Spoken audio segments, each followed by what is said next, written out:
Oh dear Gary, what we got here? So I'm on the 15th hole at Thoughtwood Golf Course. I've managed to pull my tee shot to the left and I've ended up in the trees. So this is one of the two main escape shots that you'll come across, the other one being at the long grass. So the escape from the trees, first thing I would always do is what I call my housework. So I go to the ball and I tidy up.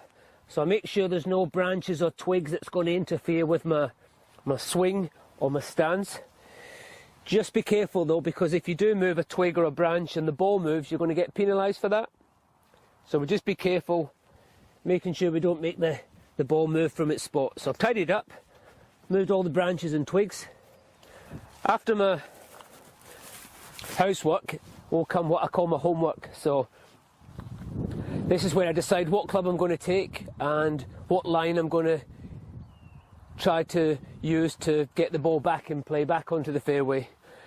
The trees, the club I always like to use is the 5-iron.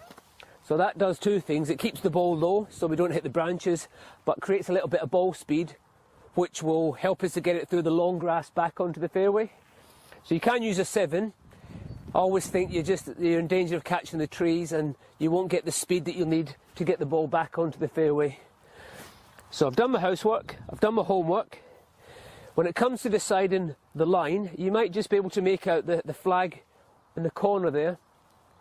Your instincts will be drawn to the flag. A good tip for you is the 6 out of 10 rule. I would only start the ball on a line where I'm confident of doing it 6 times out of 10. So in this case, if I was to go for the flag, I wouldn't be very confident. So I've got a bit of space to the right here. So I'll be fairly confident of getting the ball through there at least 6 times out of 10. So again, I've done my housework, I've done my homework, I've decided what club I'm going to take and the line. Third thing I always do is I refresh the detail that's unique for the shot you're about to play. So this one, what I look for here is I try to make sure I've got my heels close together. That helps to quieten the swing.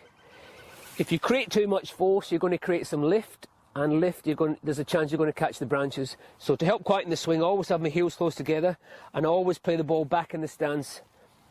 In the trees, there's not a lot of grass about, so you get a lot of uneven lies. So to ensure that you catch the ball clean, then I like to play the ball back, and you'll find that the handle then naturally moves forward. And the last thing I always do, I just go through my routine, just telling my brain what I'd like to happen. So this is what I call locking on to the target. Just like a snooker player would stand behind the ball, this cue ball with his cue, and he would tell his brain what he'd like to happen. So look at the ball, I'm going to see it take off, I'm going to see it bounce just under the trees, then it's going to roll back onto the fairway.